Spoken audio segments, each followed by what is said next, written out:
Nnamdi Kanu is in jail today because he's different from Sunday Igboho. Yes.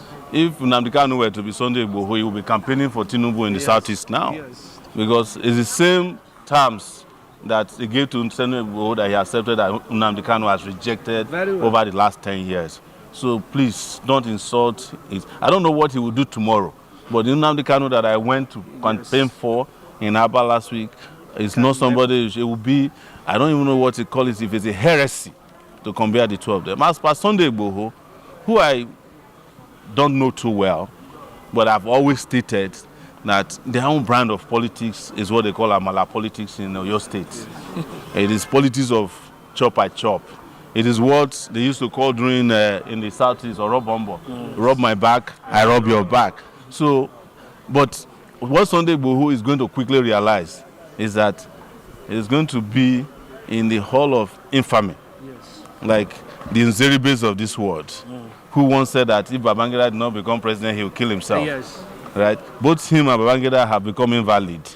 You know, it's like Daniel Kanu, who said if Abacha did not become president, he will kill himself. Abacha has died. His own political career died forever. It's like Baba Adedibu in Ibadan, who says that Obasanjo, if he doesn't do third time, he will kill himself. He has also died. So these are ideas that will not last. And I have no doubt that Sunday Igboho has just automatically, if he was ever relevant, just retired himself into the infamy of the people I mentioned. And his own might be worse, because the whole community might be cooking for him very soon. I will go to anywhere in Nigeria to campaign, and I want to see him come and stop me. And I'm sure he will never try. So some of it is also psychological. True. They are just using them to scare you so that you won't stand up. You know, because they know if Tinubu is truly supported by 33 governors, why is he afraid of? Why is he afraid of rallies? Yeah, that tells you that it is the governors that are decamping, the people are not decamping. He provided remains, bones of people they claim were these engineers. And when they did the DNA test, they found out that they were not the people who died. So what I'm glad happened with this particular man called Umahi is that his admittance that he's the most powerful person or powerful minister under Tinubu allowed his other victims to come out. And that is why we always warn people. You can commit crimes and get away with it at some point, yes. But you will never get away at all times. Yes. Now his crimes are catching up with him. Apart from the 5 Netherlands engineers that are missing under his watch, there's also a family that has been in jail since 2025 that he ordered to be sent to prison in Igboho. Don't forget that this same Umahi constructed one of the most expensive airports where even a drone doesn't land today, in Igboho. So his crimes are catching up with him and he must answer for them.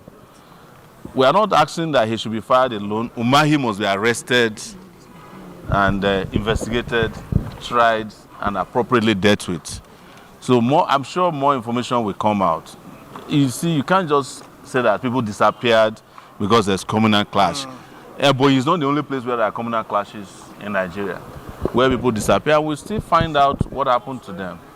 So it has been established now that he has a hand in it, and there is prima facie case that he has information about their disappearance. Will you be calling for a stepping aside from the office as a start? For us to have independent, proper, and transparent investigation, he has to step aside so that he will not interfere with investigations in a serious country.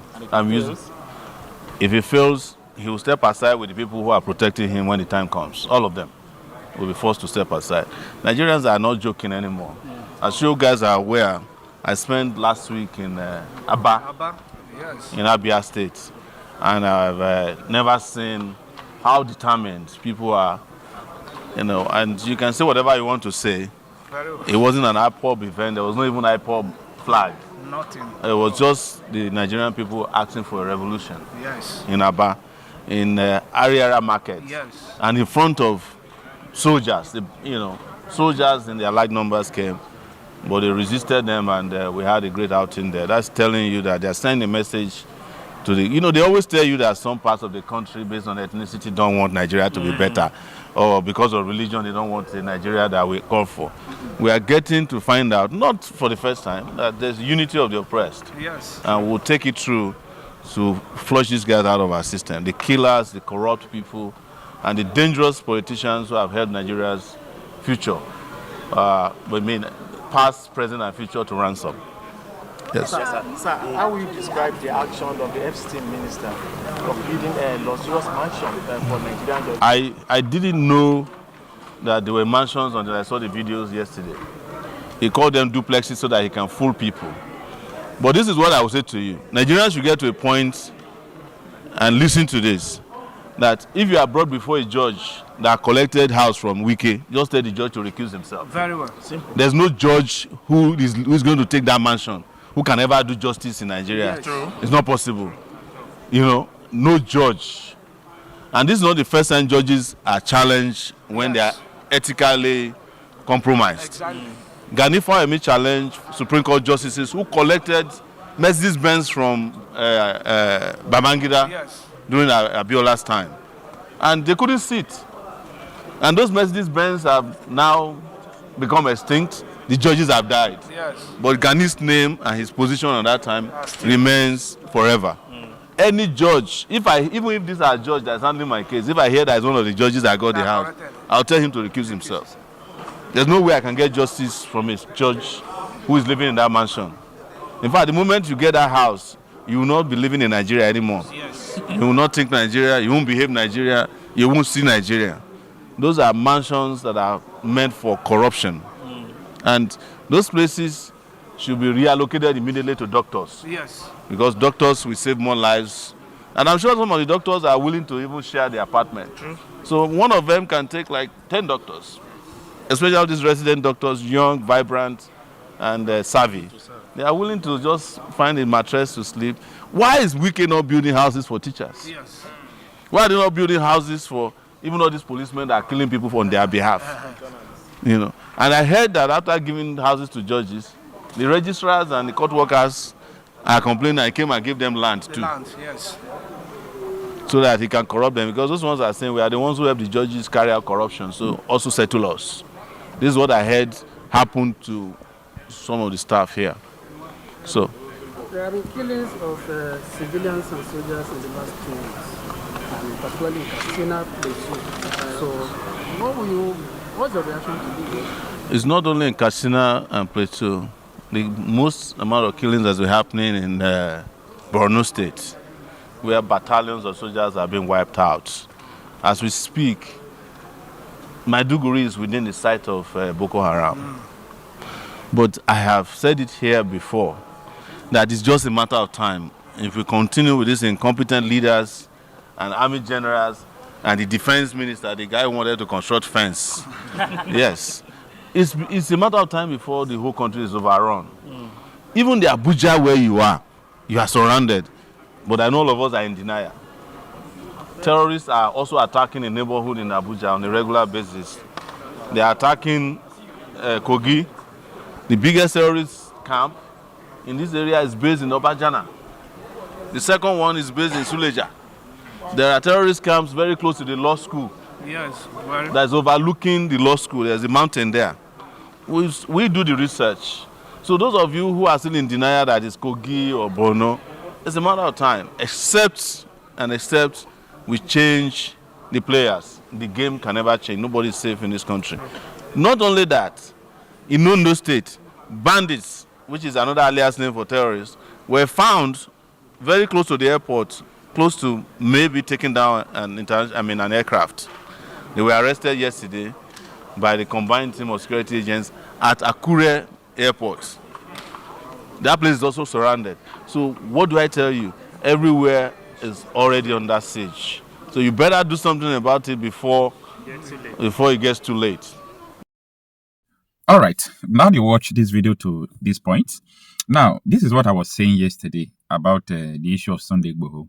I was saying that an offer was given to Nnamdi Kanu, not once, not twice, not 3 times to say, and he rejected these offers. Okay, you can go and verify what I'm saying. He rejected these offers. So you can hear Omoyole Sowore saying that if Nnamdi Kanu had accepted the offers given to him, that he could have been campaigning for Tinubu in the southeastern part of the country. So I want you to understand the fact that Nnamdi Kanu, what he's doing, what he have in mind, you might not understand him, you might hate him, you might not like him. Don't worry, it's normal. You might criticize him for so many insecurity challenges that the southeastern governors were, directly involved in. So this issue of insecurity that was linked to Nnamdi Kanu is complicated, and I wouldn't want people to continue to have misconception about that. But if Nnamdi Kanu was just playing games and he's not serious about what he wanted, listen, by now he will not be there. If today Nnamdi Kanu decided that, oh, okay, let me align with these people who are killing my people, let me align with these jihadists, let me align with the federal government who are sponsoring jihadists, let me tell you, within 1 week, Nnamdi Kanu will be out of there. But the question everybody who wants the future of their generations to come to be great is this. If I am free and generations to come will be in bondage, of what gain is it? So, what is the profit? If I'm free today, people will celebrate me. They'll give me 2 billion for me and my people, buy flashy cars, have names, so on and so forth. The generations to come have been betrayed. What profit are you going to derive from them? Nothing. This is where the Bible says, what shall it profit a man to gain the whole world and lose his own soul? Anyway, I am not trying to, criticize Sunday Igboho. Everybody have their own life, what you want to do in your life. So I think Sunday Igboho he has done what he actually want to do. He don't want to be there. He want to be with these people. He don't want to be running up and down. He can't afford it to go to prison. He just want to be himself. That is what I think.